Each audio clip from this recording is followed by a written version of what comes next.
the great conservative movement of America and of our time. A brush fire of freedom that's being lit all over this country.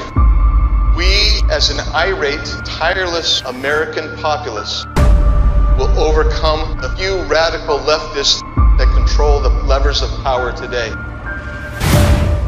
Joe Biden's failed economic policies has given us inflation like you can't believe, and the border is in disarray. It's amazing how few of the people commenting on this have actually bothered to go see what's happening. Well, Congressman Andy Biggs of Arizona actually went to the border. Biggs, where's Andy? Boy, oh boy, Andy. There's a guy. He's tough.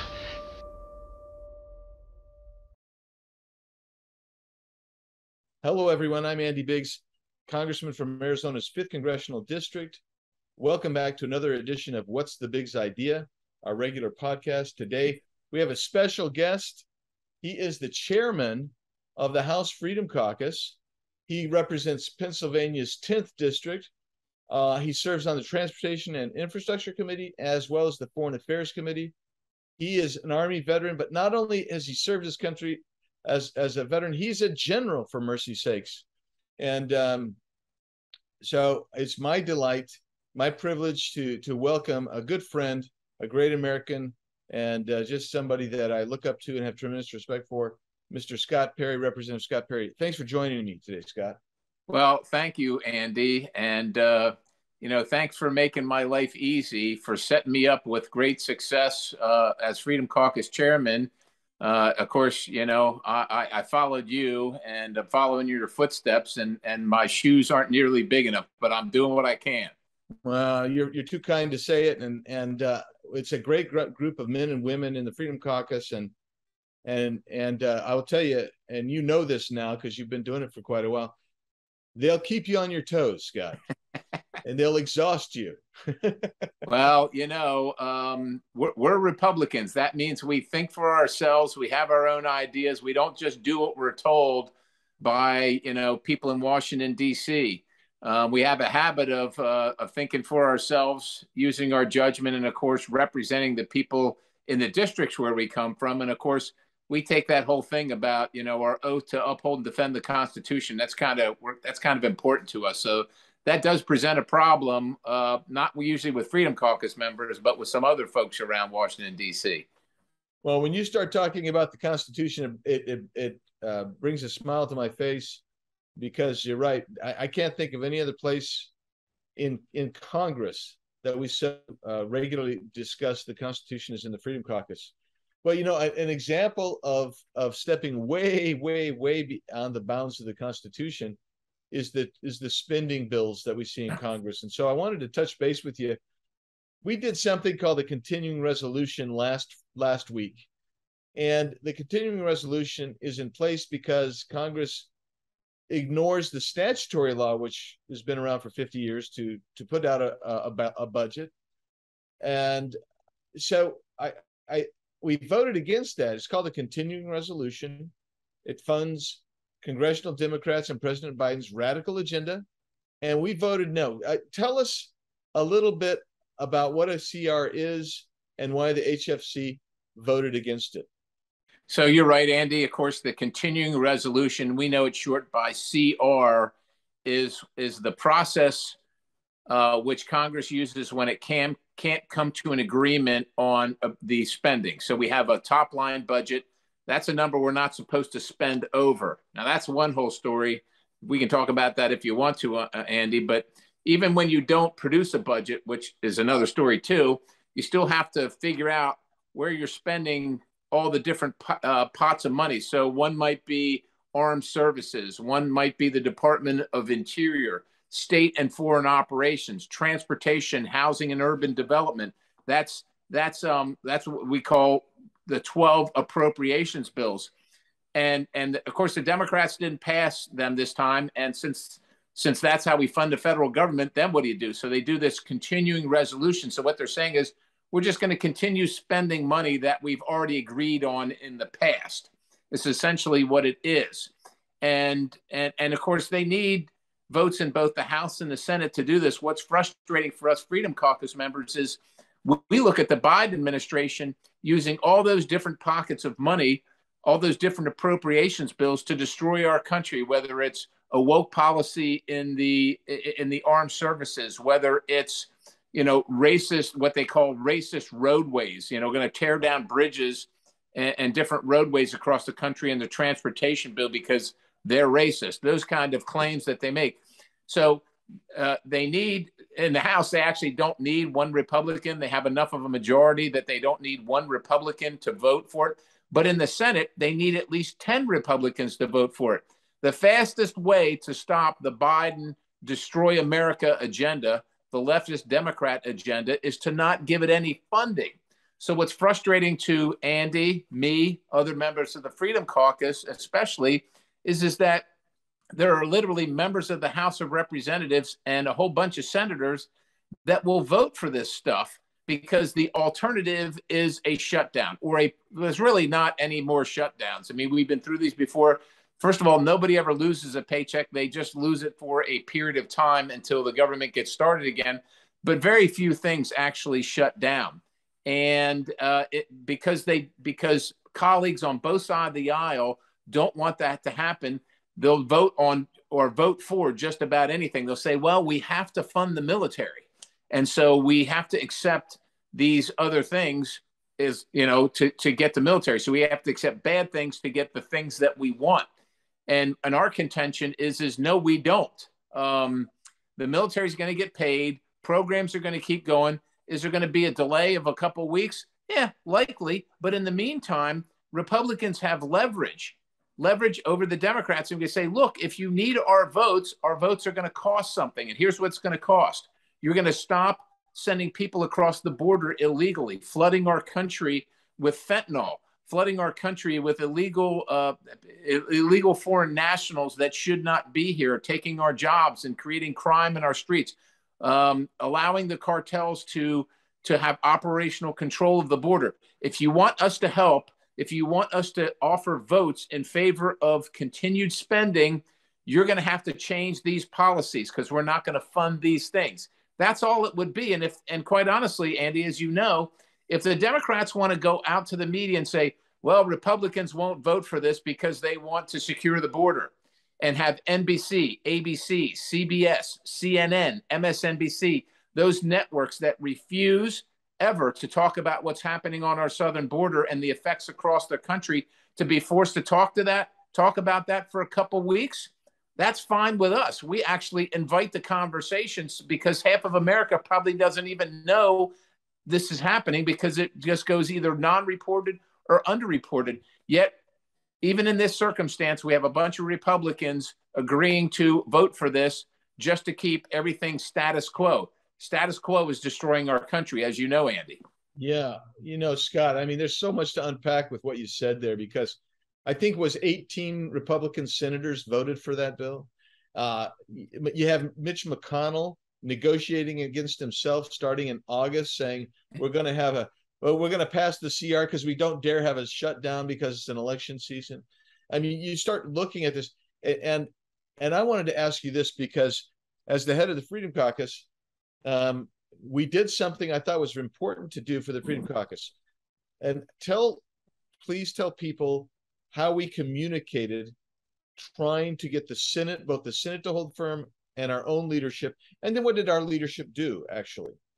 Well, so we started early on, too. We saw this train wreck coming. And so we sent a letter to the legislative leaders. And of course, the media saw it. And we said, you should not vote for one more penny of spending unless you get certain things, including something at the border, something to secure the border and our national security. That was just one of the things we asked for. We asked them to return back to pre-COVID spending. Understand, as you do, Andy, we spent more in the Biden administration in essentially 2 years than all of the Obama administration. I think that statistic is correct. That's an amazing, phenomenal amount of money.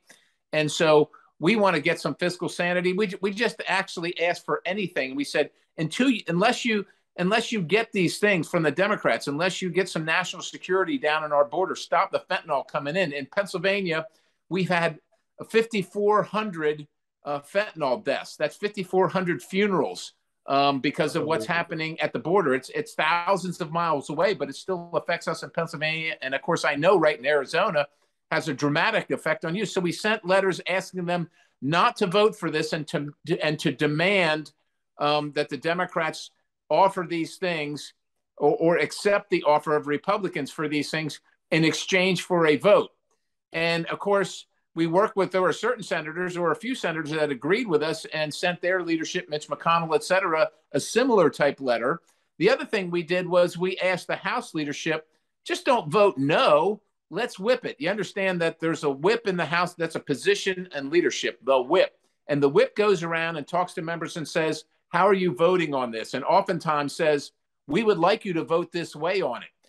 We had to ask our leadership to whip against this. They said, well, we don't know what's in it, or we're going to recommend a no vote. Well, we know what's in it. Continuing this insanity of destroying the country. That's what was going to be in it. We all knew that going. I mean, the Democrats announced it, and essentially the Republicans did as well. Sure, there was some fine details. Going to continue spending more money on COVID, even though the president just went out and declared the pandemic over. Here again, it's not hard to be against spending money you don't have on a pandemic that no longer exists.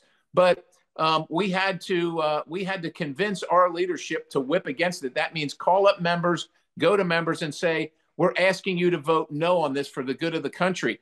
Otherwise, they may not have done it. I'd like to think that they would have, but it shouldn't take members of the Freedom Caucus, not one of us, by the way, in leadership. It shouldn't take us to tell them that. They should know that instinctively because, Andy, they have constituents. Their bosses are just like yours and mine, right? Yeah. And I'm sure their bosses are telling I'm sure they didn't get a call from their boss that said, hey, you know what, whatever you do today, make sure you just vote to continue the leftist radical Democrat policy that's destroying our country and my community. Make sure you do that. I doubt they heard that from their constituents, but yet they weren't willing to offer that until we said something about it. Yeah, I'm going to ask you this. I don't want to put you on the spot. I'm going to allow you some wiggle room to dodge around this if you want. But here's the deal. I know you are too, but I'm with constituents regularly. It is a midterm election coming up. So I'm out all over the place in my district and all over the place in Arizona, sometimes around the country. A common refrain is this, and I'm going to clean it up just a little bit, is that basically, why should we trust you guys? Are you going to do the same thing that you did when down in 2017, 2018? We feel like the Republicans have always let us down. There's no fight in them. And I always tell them, well, the Freedom Caucus is where the fight is. But Scott, what do you tell people when they say, is it going to be more of the same? Are you going to fight fire with fire? Are you guys going to have investigations? Is anybody going to get impeached? Are you going to, on this, we've been talking about spending. Are you going to actually put out a budget that will finally balance at least sometime in, the next 2 centuries? What is going to happen? And so what do you tell people? Well, I tell them, look, I'm not in charge, but I'm going to be putting pressure on our leadership to do exactly what you said. We need to hold investigations. People need to be held accountable, and we need to be willing to take tough votes. I have said publicly and otherwise that I think we are going to win the House of Representatives, but not necessarily because Republicans have earned it, but because the Democrats are so bad. If we were earning it, we'd be out telling people every single day, if you will vote for us, this is what we'll do. We'll give them a timeline and we'll say, we will vote on these specific things. Of course, we can't control the presidency. We can't even control the Senate right now. But if you vote for us as House members and give us the majority, we can't control that. And we will do certain things by a certain time. So it's pretty easy, Andy. You could say to everybody immediately, the first thing we could do was counteract this 87,000 new armed IRS agents. The next thing you could do is bring up articles of impeachment on Secretary Mayorkas, who's not only just ignoring the law, he's actually working against the law. And then you can investigate Merrick Garland for targeting families, mothers and fathers who had the gall, who had the nerve to go visit the school board meeting, the school that they pay for, and complain about the curriculum that's coming from the federal government. And oh, by the way, as long as we're at it, as far as I'm concerned, we can abolish the Department of Education. It's a one-page bill with one sentence on it. And maybe the president's not going to sign that, but we ought to let him know that we've had enough and we're willing to do some things to save our country. And the federal government has way overstepped its bounds, and we're going to do something about it. I can only speak for myself, Andy. I can speak a little bit for the Freedom Caucus because it has you and other fighters in it. If we were in charge, this is what would be happening. And all we can do is try and force our leadership to have this discussion and repeat the same narrative that you and I are hearing, because I will tell you what, not one person comes to me. Andy, I'm sure you meet people that don't agree with Andy Biggs. I can't believe it in Arizona. I can't believe that's possible, but I'm sure you've met one or two. In Pennsylvania, for me, every now and then I meet one of my constituents that doesn't agree with me, but not one of them has said, you know what's going to solve my problem here at the grocery store if I can't afford $5 a dozen eggs or $7.50 a gallon for milk or the gas pump price. Not one of them has said, you know what's going to fix that, Representative Perry? 87,000 new armed IRS agents or $250 million more to the Department of Justice that we just voted on. No one says that kind of stuff to me. They say, when are you going to end this insanity and restore our freedoms? Man, Scott, that's exactly right. I have the same experience that you have. In fact, I tell people all the time, and this is true. Last Saturday, before I'm leaving town to go back to vote on this horrible CR, I go to the gas pump and I'm thinking, oh yeah, in Virginia is like 375 or whatever it was. It's still 460 to 480, 490. It passed last night, 490 as I'm driving on. Phoenix Metro has the highest inflation rate in the country, and people are PO'd about it. And so when we explain to them, well, the spending bill just happened, and well, not to mention $4.3 trillion in spending in the last 18 months under this administration. But when you say this is what they did, they put in another $12 billion for Ukraine. They gave billions more to the FBI. You got the IRS agents you're talking about. $45 billion to the NIH, the people who we have to investigate to find out what happened with the China virus. I mean, what are we going to expect next in the lame duck? Well, first of all, I want you to explain what a lame duck is. You've been through some, and I've been through some, and tell them what the lame duck is and what we are likely to see from the Biden left and Pelosi Schumer left. Of course, the lame duck session is that period of time in between the election and when the new representative Congress gets sworn in. So there's a period of time where the members that just potentially lost their election are still voting, and they're still in Congress, but the new people that just got elected aren't serving. And unfortunately, among other things, this is another reason that to vote against the continuing resolution is not only are you furthering or continuing the same insanity and funding the same insanity that's destroying your country right now, you're just funding it into the middle of December. And here's the magic of the middle of December. It's after the November election, but before the new Congress gets seated. And there's that period of time where there's a bunch of representatives that either are retiring or just lost their election or just don't care. And they're going to be voting on your behalf, and there's no accountability, right? Because they're retiring, they don't care, or they just lost their election, so they're not coming back. We just affirmatively, we just agreed as a Congress to say, you can go ahead and continue this insanity of spending at the same level for the same programs that are destroying America into December instead of into later into January when the new members are seated. Right. And so not only did they get this bite at the apple to destroy your country, we're going to give them another bite at the apple in December, right up against Christmas, when that's the other thing that's on the table. Right. Because nobody wants to stay in Washington, D.C. before Christmas. So they're going to put the pressure on. They're going to pile all kinds of horrific garbage in this bill. And they're going to dare members to vote no, because if you vote no and it doesn't pass, you can't go home to your family and spend time wherever you want to. I know you have a representative down in, I think in Arizona, Andy, that votes by proxy from his boat. He wants to continue doing that kind of stuff, right? But no accountability. So that's the lame duck session. So that's like adding complete insult to injury.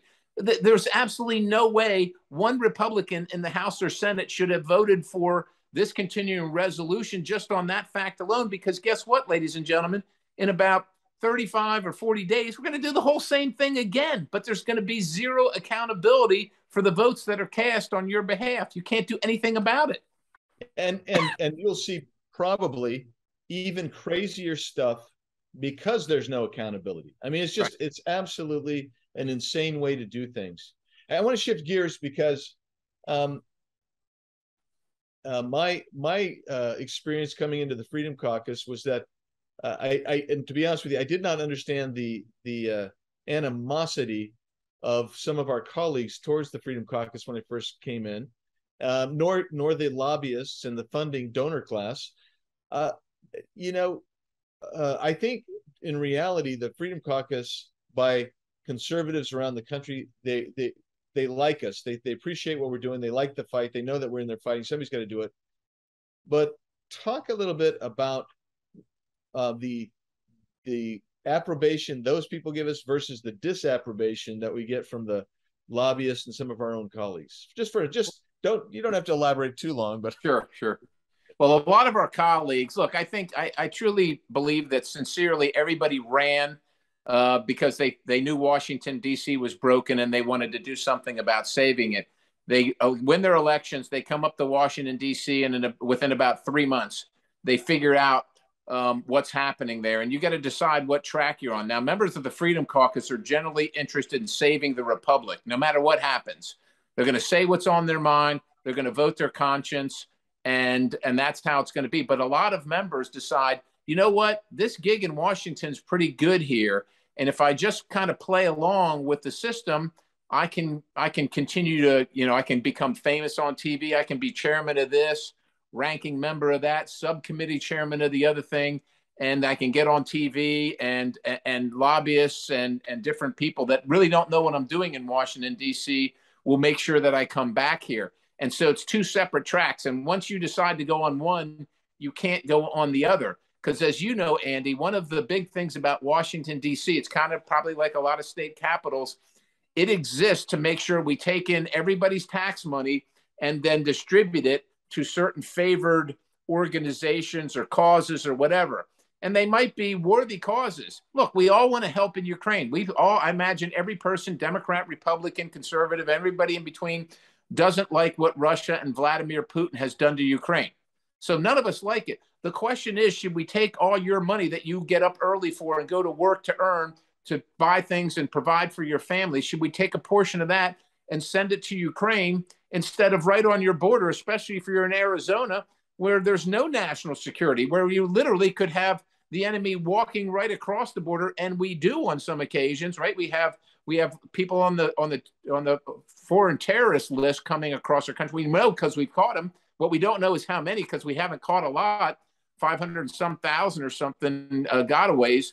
We're not spending we're spending money on it, but we're not doing anything to stop it. And so you have to understand there are different motivations for people to be in Congress. And when people in the Freedom Caucus come in and start saying, why aren't we dealing with this? Or what's worse, Andy, as you know, voting differently, right? If you're next to a person that always votes yes on this stuff and you're a no vote, and your constituents or his constituents, that person, that other representative's constituents say, now see here, I see you voted yes, but the guy right next to you voted no. Why didn't you vote no against all this stuff? It makes them look bad.